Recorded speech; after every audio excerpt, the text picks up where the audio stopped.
Hello, everyone. Hello, and welcome to another edition of Psychedelic Chat with OPENurses. I'm Angela Ward, one of your founding members of OPENurses, and I am so excited for our guest today. I'm kind of fangirling out over here. But as you're coming on, please say hello. Please let us know in the chat where you're watching from, and let us know your license. We love to know who's here with us, who's joining in. Also, there will be space for questions at the end, so make sure you're getting them ready and you're ready to bring them on board. So today I am so thrilled to be welcoming Kylea Taylor to the Psychedelic Chat. Kylea Taylor is a California licensed marriage and family therapist who has been thinking and writing and teaching about ethics for almost 3 decades, which is amazing. She's developed Inner Ethics, a self-reflective, self-compassionate approach to relational ethics that includes a set of awareness tools used in heightening a therapist's ethical alertness in the therapeutic container. Kylea teaches the Inner Ethics model in psychedelic psychotherapy trainings.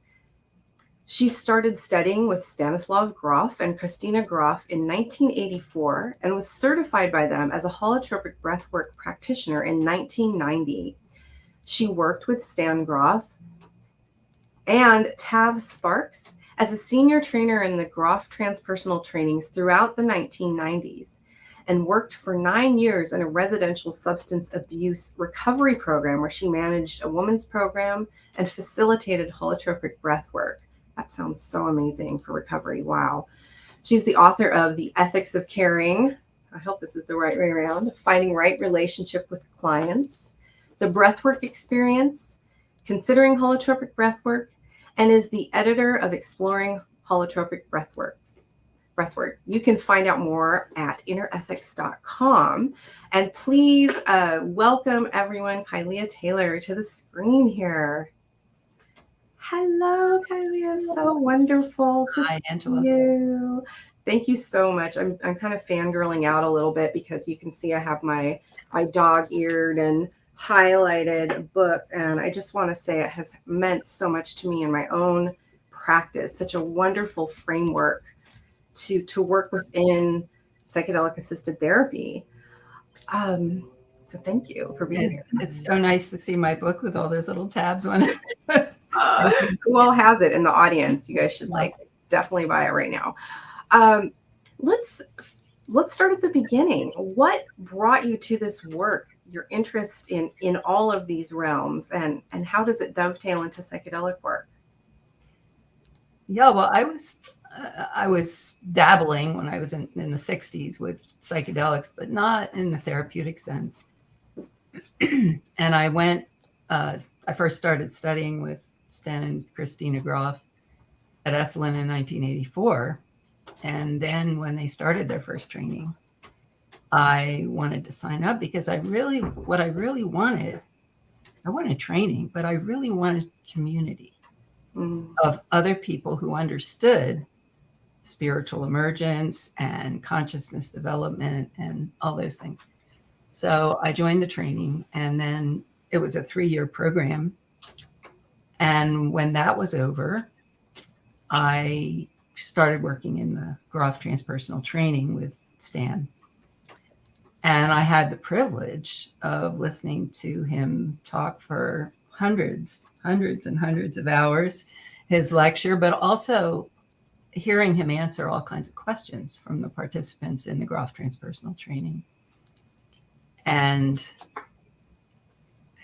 and watching him work with people and watching him work with challenging situations was really good.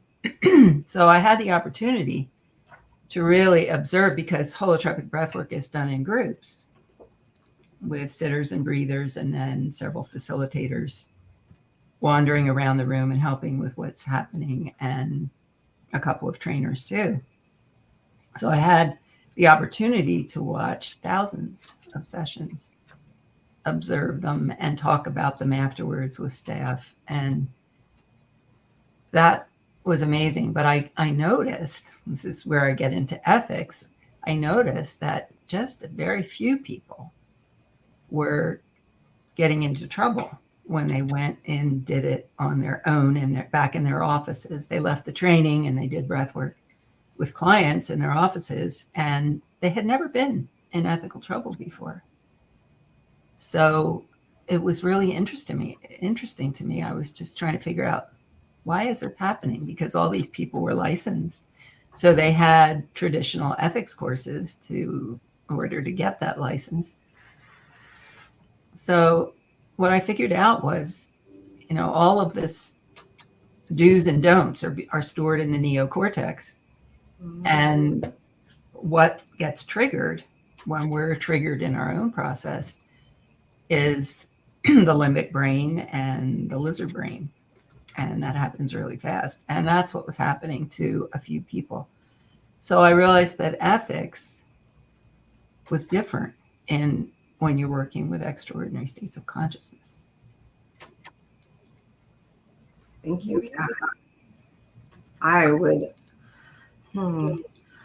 would love to hear a little bit more about, like, some of the, when you say trouble, what were some of the common themes that were emerging?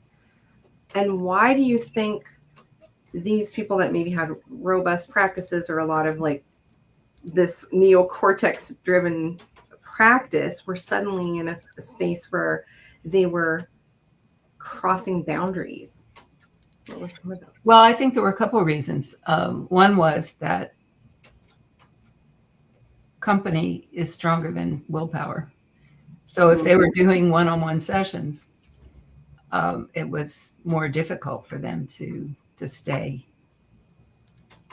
in line with the ethical boundaries. And I think many ethical issues have to deal with sex and crossing that boundary with clients. And so I think that's what happened. And as we know, hormones are very powerful. Yes, and non-ordinary states are very powerful. Yes. So we can. So one of the things that happened was a therapist and a client, was a long-term client, had an experience of merging.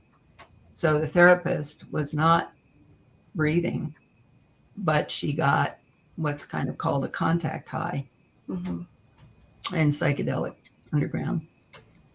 And so she got into that experience also, and then they didn't know what to do with it, and they went ahead and had a sexual relationship, and it went it ended up with her losing everything, losing her license, losing her house, losing all her money, everything. Yeah. So, it's a really good example. It's the example I use to start out my courses, because everything refers back to it. It is a very good example because it has a lot of the challenges that can happen. Absolutely.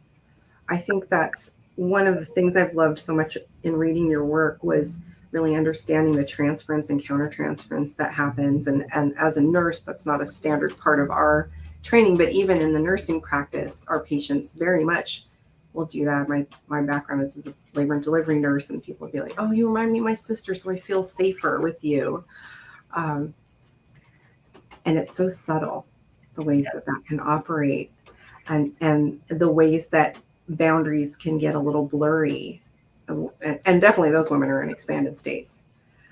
I'm curious what you've noticed with the ethical conversation over, you've been practicing for quite a while in this arena, and how we've shifted, just when I was a youngster, like the things that I would never even consider needing consent around for example.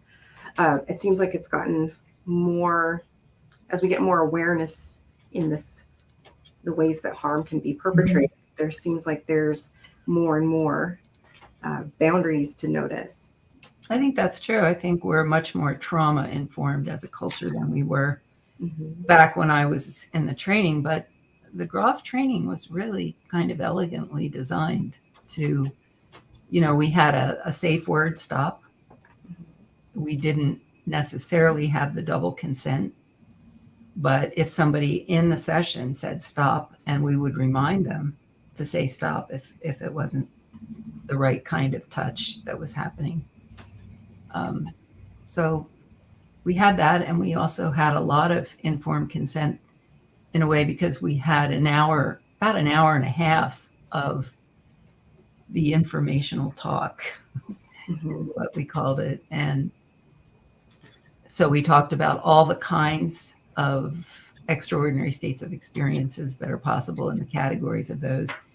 The Grof cartography of the psyche is a really good introduction to all of that. And people say, well, doesn't that kind of prompt people to have that kind of experience? And I didn't find that at all. I found that it was giving permission to people to have the range of experiences that they might have, and not think they had to have one particular kind. A lot of people think they have to have visual experiences in an extraordinary state of consciousness, and that's just not so. There are all kinds of sensory experiences and mystical experiences and so forth. Absolutely. Yeah. What do you think are some essentials for people that are interested in working more towards the psychedelic arena? What are some really clear places they can start considering and developing their own ethical orientation? I think the main thing about inner ethics, which is what I named my particular approach, is awareness. And we all have all our urges when we're kids, all our urges and compelling feelings and so forth that we don't feel will be accepted and we won't be cared about if we show them. They go into what Jung called the shadow, the unconscious part of us.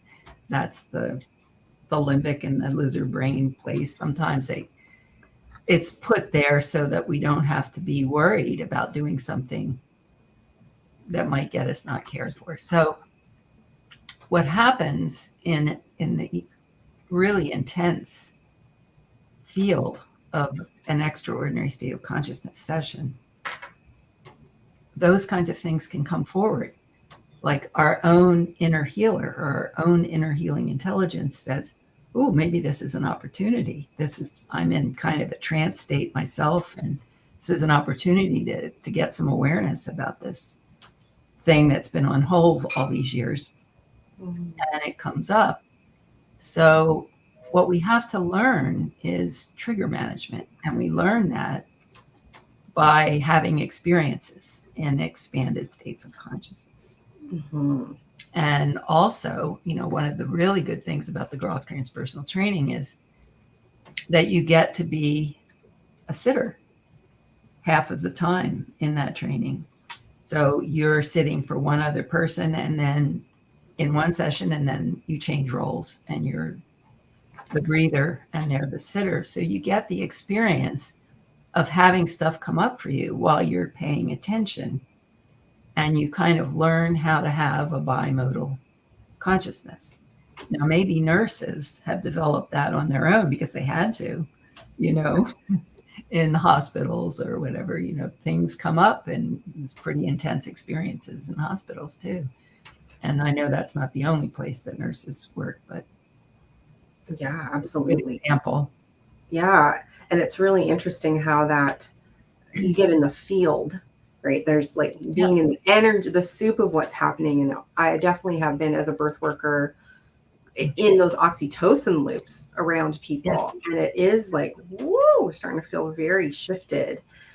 but there also has to be an ear on the like managing of the time and knowing where things are at. It's a really lovely place to develop, but it feels like you do need a lot of opportunity to be close to that space and supervised.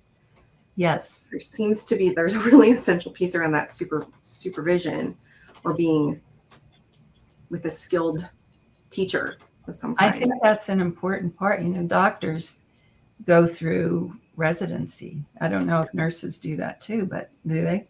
Oh, yeah.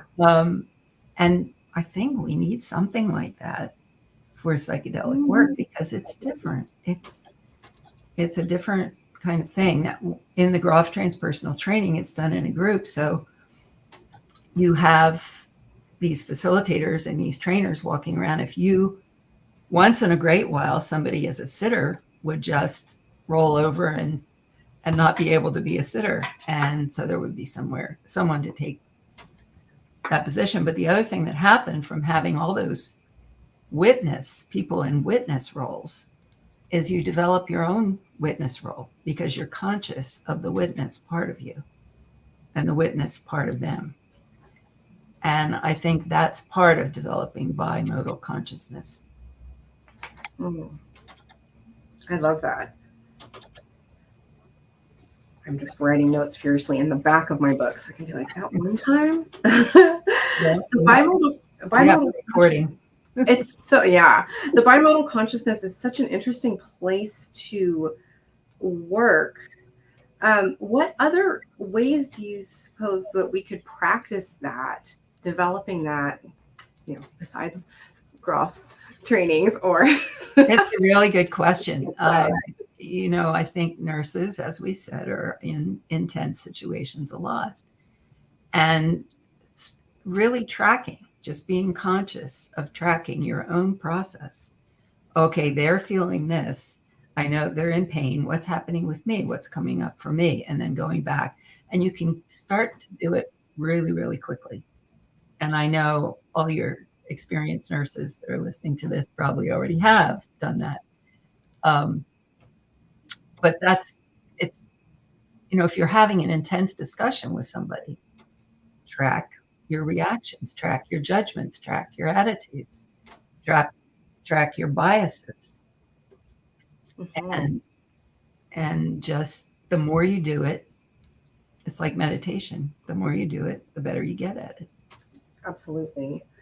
I think one of the challenges, at least for I'll speak for myself as a nurse and the work that I've had to do, is, recognizing the patterns that you see of someone moving through that process. And there's something that me as a nurse was about fixing something, instead of being with. Like, I think we're really good at being with, but I also think there's a tendency to be looking at interventions a little bit. And I wonder, part of the idea in the psychedelic assisted therapy work is that we are, they are leading truly. And our role is to sit on our hands in a way, not exactly, but to not try to direct the process.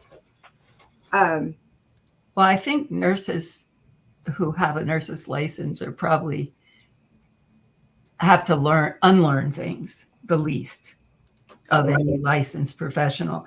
But I think that's what you're talking about, unlearning that idea that somebody's the expert in somebody else's process. Because what happens in a psychedelic state is one's inner healing intelligence, the same kind of thing that heals the cut without you thinking about it. It says, wow, this is an opportunity. This is my opportunity to get some piece healed.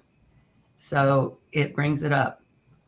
And I forgot what your question was, but it was going somewhere. I think it was about not moving into the fixing or intervention role. Yeah. Rather. So I'll just tell you one of my awareness tools because it's one that I can teach in less than a minute. Love it. And it's a question. Before you make a response or make an intervention, ask yourself, who's this for? Yes. Is this for me? is something coming up for me in this process and in this field of energy that I need to make a note and attend to later? Or is this a really good thing to do for this person? And also, is it a good thing to do at this time? So there's some skill involved in, like, everything is timing, right? Yeah. So, but when you ask who's this for, it just gives you that second of pause to identify a conflict of interest. Yeah.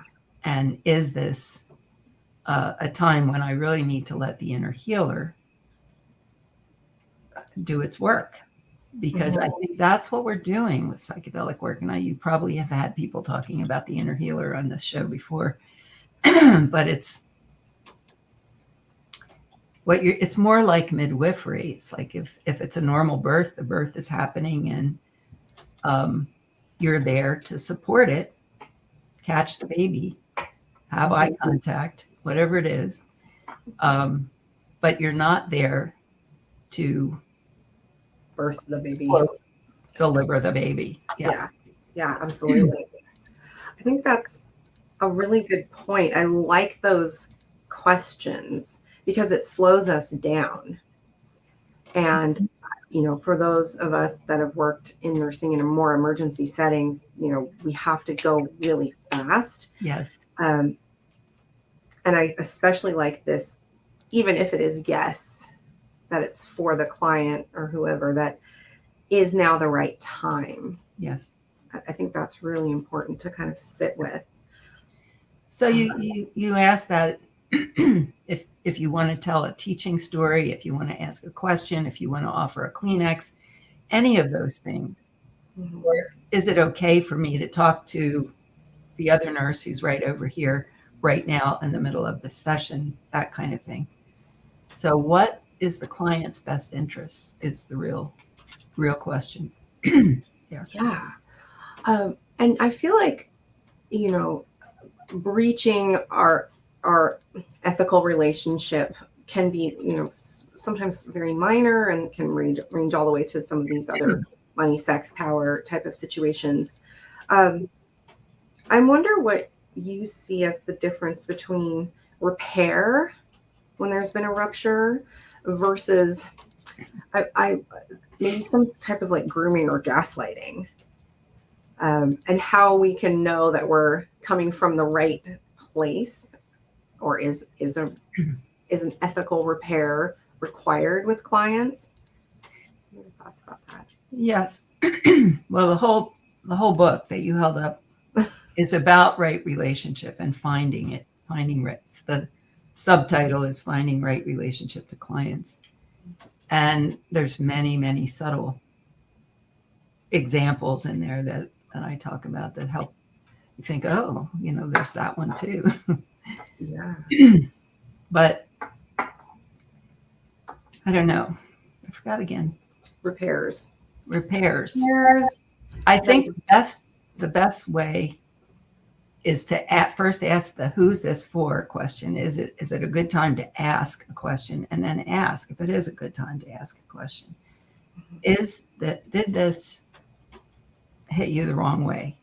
Did I do something that I certainly didn't intend to do, but it had impact on you? Do you want to talk about it, or shall we just, not deal with that right now? Mm-hmm. So there's repair during a session, usually not the right time to do it. Right. And then the expanded state portion. Exactly. Yeah. And then there's repair afterward. And sometimes you can just be curious, like if you're doing an integration session, was there anything that happened that just didn't feel right to you? Because I'm learning and I want to learn. Ask for feedback. I think it's really good to ask for feedback and to have really clear conversation with clients before a session, during a session, but much less, and after a session. Yeah, I think that's very important. The other little part I was asking about in that was I just have seen some people, and there's been some information coming out in different contexts, like cover story, around perhaps working a repair with somebody, but actually using it as a way to manipulate them more, or to get that expanded person onto, to kind of groom their belief system. Or So, blame them. pardon? Or blame them. Oh, yeah. Or blame them. That's a really good one. Yeah, I think I could talk about that. I think there's two kinds of people that we all make mistakes, but there's two kinds of people making the mistakes. And one is a very small group, and they, I would say, are likely to be sociopaths or predators, and they have an agenda. They want to have sex with a client, let's say, and that's their game. Can they have sex with a client and get away with it? And then there's a lot of people who some unconscious material came up and they had a compulsion to do something, or they just didn't know something would affect somebody that way. So getting some inner ethics education ahead of time really helps with that, because you learn some of the things that can happen that you might not have thought of, and have that in your database. But repair afterwards, what I do is prevention education. I don't know quite what they're going to do in the field. I don't think it's been settled yet what they're going to do in the field to make sure that the predators are first identified and then taken out of the way of causing harm to others. But that's a whole different thing. That's punishment, that's removal, there's a justice process, and there's reparations. Yes. So I don't know too much about that, but what I do is try to prevent. Yeah. And I think that's so important, is the prevention, reduction. And I think one of the challenges is safe spaces for us to really discuss these things openly. It seems like there's a little bit more opportunity to talk through these, but nurses traditionally don't have consult or supervision. There's also the question of confidentiality and how to talk about some of these experiences in a safe way. How do you suggest that we develop something like that for psychedelic practitioners that are maybe even, underground to some degree? It's something I'm really very excited about. And I think peer consultation groups are the answer, because I think not only do the clients need community support in psychedelic work, but the practitioners need community, especially for staying ethically alert.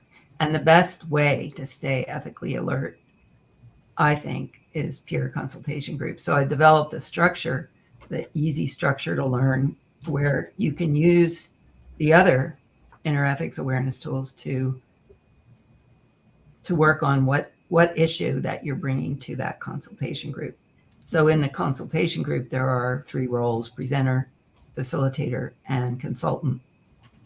And there's one of each of the first 2, and however many of the consultants there are left in the group. And you don't have to be a therapist to do this. You can learn to do it. And I have an hour course that isn't quite up yet, but it's all done, that I co-developed with the Synthesis Institute. Oh, yes. Which has, it tells you, it describes the structure of the process, gives examples of how you do your role. And then there's a demonstration group of 5 therapists that were listening as I recorded this to the instructions for the first time. And then they do a role play. And they're doing that for the first time in the group. But it came out really well, because it's an easy process to do. And all you have to do is find some people that you think you could learn to trust who are in the field. And if you're licensed, I think you can, I don't know if nurses have confidentiality. They, with Well, supervision like that, with talking to another nurse. yes. Mm-hmm. There's a lot of debriefs that happen, Yeah. and can talk about that carefully. And I think we all know how to be discreet about Mm-hmm. specific information, but I like the fact that you have something developed with a little more structure. I just finished synthesis first, a year long, so Good. I'm Good. excited to see what you created with them. So when will that be available, and how can people find out about it? I'm just doing the materials that go with it right now, so I haven't had a chance to do it, but I'm hoping by January. When you're ready, let us know, and we'll share it with all our open I nurses. Happy to put that in our newsletter and keep Great. everybody posted. I think it's a great idea because we need community.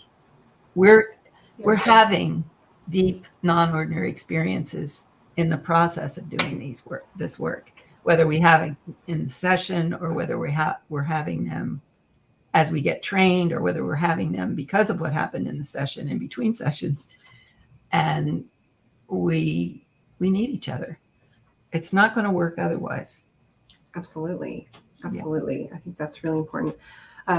How do we create community and yet avoid like gurus or silos or things where that's like, that Yeah. getting away with things inside a group in a special way? There's an interesting ASI, the Association for Spiritual Integrity, has a list of guidelines. I don't have the link right handy, but you can look it up. Guidelines for spiritual leaders, which really apply to people who are doing that kind of training or setting themselves up as trainers or whatever. But they also have a list of things for people who are in spiritual communities to look out for of their leaders. And I think we're not going to get to critical mass and stop abuses in spiritual communities or other communities unless the people who go into the communities are also made aware. Yes. There's It's not a cult.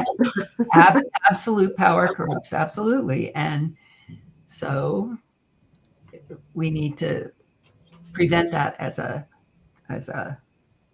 we need prevention in the ethos of our culture. We need to have a lot of conversation in a safe way. Mm-hmm. I had reached out to some lovely humans that are a part of an ethics group that I know that had a couple of questions for you I'd love to share, or some of the questions that they wanted to know. One question was, they'd love to hear your thoughts on the role of ethics as we shift into a more above ground environment where psychedelics are becoming more medicalized, perhaps, or even just kind of accepted. Well, there's a lot of interesting things to talk about in terms of the transition, because I talk about it as like psychedelic work is this round peg trying to fit into a square hole. And so what gets whittled away in order for it to go into that hole of the medical system? And I think one of the things that gets whittled away is proper training. Yeah. And I have a whole list of things, but I don't have it in front of me. But I've been thinking about this and wanting to do some writing about it. So the training is the big thing. But the other thing that's happening, I think, in the system is conflicts of interest. And one of the key problems in ethical problems is dual relationship that you don't realize that you're in. Yeah. And so people are on boards, and then they're also owners of training companies, and they're on regulatory committees. And so the wishes of a owner of a training committee, a training company, might be in conflict with their mission on a regulatory committee. Yeah. So this is ethical stuff that's happening in the transition. And I think one of the other things is, I think a lot of times work in groups is really better for reasons that I've talked about with the holotropic breathwork. And that's not very often part of the medical system. It is sometimes, but not often. It's usually one-on-one. Mm-hmm. And I think one of the issues that's going to happen is people are going to get into the fast lane of transformation and not know what to do with that. And therapists, not enough therapists will know what to do with that. But if they could get together in groups and realize that they're not the only one, that would be a big healing advantage. And just talk together, because I think they can find their way if they have somebody to share it with. Are you talking about the people receiving psychedelic assisted Yes. therapy? Yeah. Yes. I have a ketamine assisted nurse coaching practice, and mine is a combination of group and one-on-one. I do the ketamine sessions one-on-one or two nurses with one client, but we do a lot of group prep and integration. So there's always a little cohort moving together, and it really like next levels their healing, because they can see it in one another and then have that like not so alone, which is just so juicy. I kind of want to tell you my vision for a healing center. Oh yes, that sounds good. I got an idea from somebody else, but then part of it is mine. But the idea is, architecturally, it would be individual group rooms, like doing psilocybin or MDMA or whatever, and around a big open space where facilitators or nurses or a doctor or could be. And then each of those people would bring a sitter. And the sitters would have an educational session beforehand. So they would have a group that they could meet with afterwards as well. Yeah. And all of those people who did it at the same time would also have a couple of post-session groups, as well as maybe individual groups if they need it. Absolutely. I see that as kind of like in the birth world, a doula role, psychedelic doulas. Yes. Yeah. I think that sounds lovely. And to have a nice space, you could kind of have pockets you could be in, but then also come back to the community. Mm-hmm. Sounds really beautiful. So let's make that happen. Another question was, what do you feel are the most important factors that differentiate psychedelic work, especially in the light of an ethical framework, from the current medical model? I think there's much more prolonged vulnerability, sensitivity, and suggestibility. So I think all three of those things have been talked about, but they haven't been gone into to the extent that they should be gone into. Yeah. How vulnerable people get and how possible it is to injure somebody just by interfering with the inner healer's process, or by giving them somehow giving them the idea that what they're doing or what they're expressing isn't quite right. Yes. For example. Yes. I think there's a real risk of, psychedelics disrupt us. That's what they do. That's how they work. And I feel like the medical model, the way that we kick people out of a hospital so quickly, for example, with no community support or transition, could really like leave people kind of unhinged and hanging without that collective or bridging, I suppose. And I think the communities need to come together and fill that void somehow. Mm-hmm. there's a transition period where the culture itself doesn't understand the need. And when people go out there, there's not going to be anybody to talk to. That's true. From the session about the mystical experience they had. Yeah. Actually, I would kind of like to ask your thoughts on this because I do feel like this is a bit of a misleading concept around the, I don't know, advertising of psychedelics, let's say, because I do hear a lot of people wanting to have the mystical experience. They want to, as you know, at least in my work with doing ketamine assisted therapy, they want to come in, they want to take their ketamine, they want to see God, and then they want everything to be better. And I think there is really a conversation in the world that's presenting or marketing psychedelics, and the assisted therapy part is very like kind of hush hush on the end. What do you think about teaching and educating the public that way? To me, that seems kind of unethical to have those expectations. I'd love to hear your thoughts. Yeah, well, I do think it's really helpful to have the full spectrum of extraordinary states of consciousness, and also give them the idea that it might get worse before it gets better. Because I had a guru once who said, when you take the lid off the garbage pail, it smells for a while. That was his metaphor. But it can be very turbulent. I had a spiritual emergency that was turbulent for 4 or 5 years. Would you share or be open to sharing a little bit about that?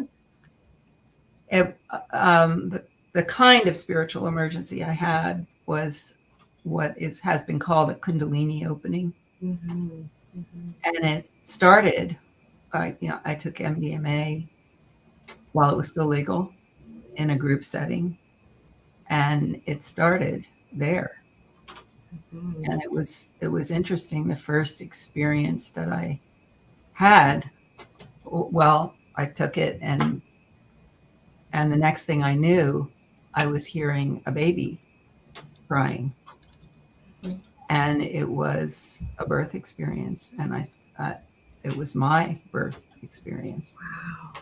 And then a lot of shaking, a lot of disorientation that didn't go away when the drug was supposed to be done. Mm-hmm. And then, it was 4 or 5 years of having to meditate for an hour a day to let anything happen that wanted to happen in my body. Mm-hmm. And so I did that. Unfortunately, I had a background. I had lived in an ashram for 4 years. 4 months, and studied for many years. You had some resources. And but there weren't any books at that time about it. It was Gopi Krishna's book and maybe one other one that I could. Did you know Stan Grof at the time or no? That's where it happened down, not at Esalen, but on a beach near Esalen. What do you think? Workshop. Such an important thing that you're bringing up, because that's not unheard of, right? Then doing this work, it's, and yet how disruptive that is for someone. Well, yes. And I think the main thing people need when they're going through that is to contact somebody who is not afraid of it, and who knows that you can get through it, and how to be sometimes you can be functional. Like I was director of a counseling center, and I was functional, but I go home on the weekend and cry all weekend. And I was not functional if I didn't spend an hour a day shaking and doing yoga postures that came up. So, yeah. I think that is a really good point you bring up, though, because I can see as nurses, we are in this medical model that pathologizes. Yes. And medicates. And, how might we shift to recognizing these experiences and not jump so quickly? So this is to the fixing again, like we're going to fix it. and, label it, give it a code, whatever. The doctor will diagnose it, and then we'll have this list of drugs to medicate you through this process. What are your thoughts about that? Well, I think I wish everybody could read The Stormy Search for the Self by the Grofs and just become familiar with it and realize that it's normal. It's a normal evolutionary process that can happen and when you go into the fast lane of psychedelics or expanded states, breathwork too. Yeah. And people access that through healing crises and all kinds of ways, birth. Yeah, absolutely. Grief. Yeah. So I do feel like, many of us in the caring professions have a longing to support people in these spaces. What do you think needs to happen collectively for us to recognize and support one another as we move through, as people perhaps are having some of these spiritual emergencies? What do you think? Well, I think it's happening. Michael Pollan put that documentary on Netflix, and I think it's happening. People are getting to feel that psychedelics are part of the normal treatment options. But I think once people start getting, when it becomes legal and people start getting it, then we're going to have another phase where people are freaked out by how fast they're changing and how fast evolution can happen. Oh, yes. And how can we provide that? And I think practitioners have to think about that. How can we provide groups for people who have had sessions? Maybe have a drop-in group once a week or something like that, so that people can come and talk to people who have had the experience. Mm-hmm. Even if it's a different experience, it's still a life-changing experience. Right. I mean, we have groups for grief. Yeah. Same thing. That's a life-changing experience when your significant other dies. Yeah. And we need that. We need each other. Absolutely. I agree.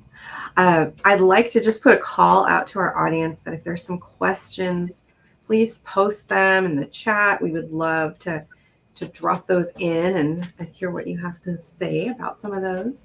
I do have a couple more for you while we're waiting for those to come in. One is, what kind of training do you feel is vital for those embarking into learning how to facilitate or how to hold space in this arena? Yeah, I think nurses have a lot of skills. They can recognize body language, and all kinds of things. But I think we all need to have experience in the expanded states ourselves, so we have a reference point, not to the same exact experience as the client is having, but to that territory. Mm-hmm. And also supervised experience sitting. Mm-hmm. Yeah. While we get used, and maybe nurses don't need as much of that. The other group of people who don't need as much of that, it turns out, are meditators, because they have a lot of experience being with process in themselves. Yeah. So that is a good skill to have in your resume. So meditation training or practice sounds like good. Meditation. And of course, if you haven't, you need data too. You need experience learning about the psychedelic that you'll be working with, and you need it. Probably you'll need a certificate. That all hasn't been worked out yet with our new transition either. Is what kind of certificate do you need if you need one? Well, yeah. And what are your thoughts around the ethics of who are the gatekeepers of who gets to provide, not provide? Well, I think what I've heard, and I don't know this firsthand, but what I've heard is that we have some people who are in dual relationship in the regulatory gatekeeping, who also have a vested interest in something like not having so many rules for their training companies or for their practices and their clinics. So I think we need to think really hard about the mission of getting this right, because it so easily could go back to being illegal again. No, absolutely. I mean, If we don't. we've seen some harms already. Absolutely. And I think the education component for the public is really important. I know every nurse I know is pretty proud of our, nursing code of ethics. And so I think that when we connect to that, we do have some place to look back to, and that can be such a great resource. But putting it into practice and having spaces to practice and have the conversations around it are, that is really missing. Another question. Where did it go? Wait, one more I have here. What is your biggest takeaway around what you've had to learn with being a space holder, holding space in non-ordinary states? That I don't know what's happening, even if I think I do. That's a really good one. I have no idea. Well, some idea probably, but. And I think the other one is that the only thing you really need to do for intervention is protect the physical space. Like in the holotropic breathwork, we used a lot of pillows. Yeah. So what Tav Sparks used to say when he was doing the training was, I am a highly skilled pillow manipulator. Oh, yeah. Because he didn't do much else during the session. Maybe he did more as people were coming back into ordinary states of consciousness and talking to them or whatever. But during, he just trusted the process. And I think what Rick Tarnas said about Stan Grof, he says he has a radical trust in the unconscious. And I like to think that I have gotten that by osmosis, by being in the training for so long. But most people don't have that because they haven't had the experience of letting the inner healer work with the shadow material and the expressive stuff that comes up in those states. That's beautiful. Yeah. Sounds like time is really the teacher. We need more exposure and time with community to help us get grounded in that. And the other lesson I learned was that if you don't finish the work on the mat, it's still going to take a lot more time. What do you mean by that? Say more. What I mean by, the person, they want to say they're finished, but you ask them, well, just wait a minute, see what happens. Just be with it, take a breath in there. And another round will come. But when that's finished, there's a whole different feeling. It's the difference between labor and birth. Yes. Yes. I had a ketamine client recently. This is actually two parts I might be interested in sharing with you, because there wasn't having to have that dual, or not dual, but what did you call it? Biphasic awareness. Bimodal awareness. She, her father had died very tragically, suddenly, unexpectedly, and she was grieving.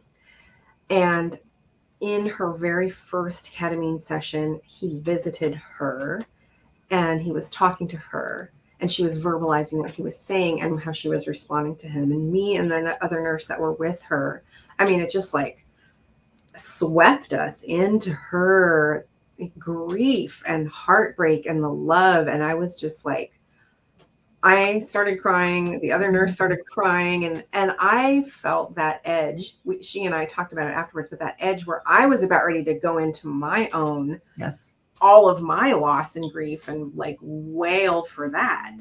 And it was really hard to have that inner, like, to pull it back, not shut it down, but to like, ride that edge. Do you have any suggestions about how to do that well? Well, I had that extreme situation when I was counseling somebody at the Grof training, and I couldn't hold it because my father was dying at the same time she was talking about this. So I And she just sat with me. We're used to switching roles. So she just sat with me, even though I was supposed to be the responsible party in that situation.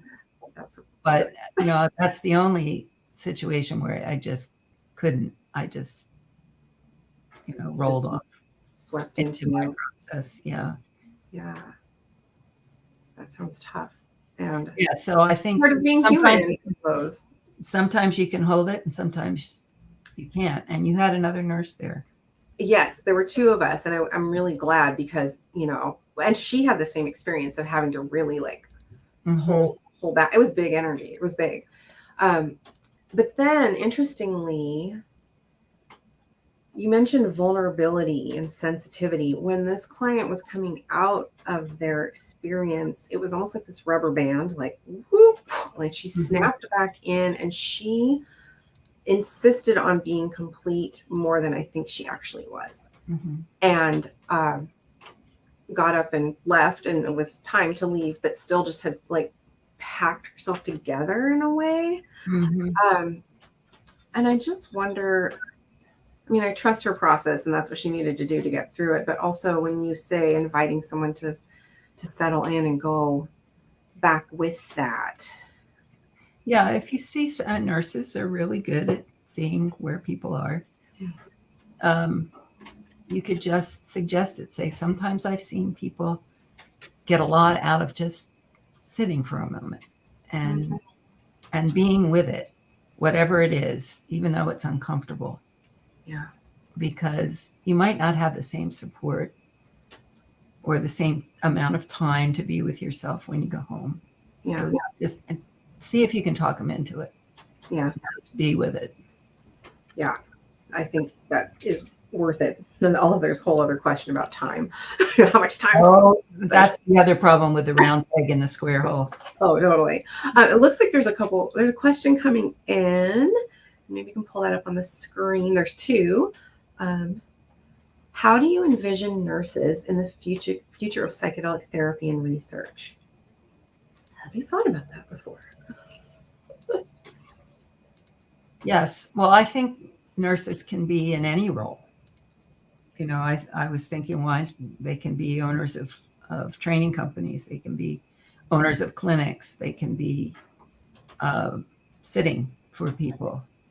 They can be using their knowledge and wisdom to make some of these decisions for the benefit of patients instead of owners of companies. I like that. Yeah, we are really patient advocates is our primary role, I think. And that includes the community at large. That's beautiful. Thank you. There's one more really good one here. If you could go back and give your younger self a little bit of advice, what would it be? I would do a little blessing. You're doing great following your callings, because I did follow my callings even when they were just pretty crazy. And I would say, don't second guess them. It's going to make sense someday why you're experiencing each of the things you're experiencing now. It's going to make perfect sense when you see what will happen from what you will be called to do next, or what you're attracted to studying. And you'll find out that these will all fit together and will make it possible for you to do what you want to be doing and will be doing. So I would, just say, you're doing great. Don't second guess yourself. I love it. I think we could all use that one. That really sounds like trust. Trust. That's the radical trust. Yeah. And I think developing that, inner ethics allows us to develop that trust. Absolutely. Yes. Oh, well, Kylea, it has been such an honor to talk with you today. What a pleasure. Please let us know if there's anything on the horizon for you, or the best way for people to reach out to you if they have questions or learn more from you. Thank you for that invitation, and thank you for inviting me. Oh my gosh. And to Andrew for inviting me. Yeah. So I really enjoyed this interview. For sure. My pleasure. I said more than I thought I would. It's fun to chat. Well, please, again, let us know when that module's out and we'll send it out and Okay. let the folks know. And yeah, we're so grateful to have you here. So we'll chat again soon. Thank you, everyone, for watching, and have a great rest of your day.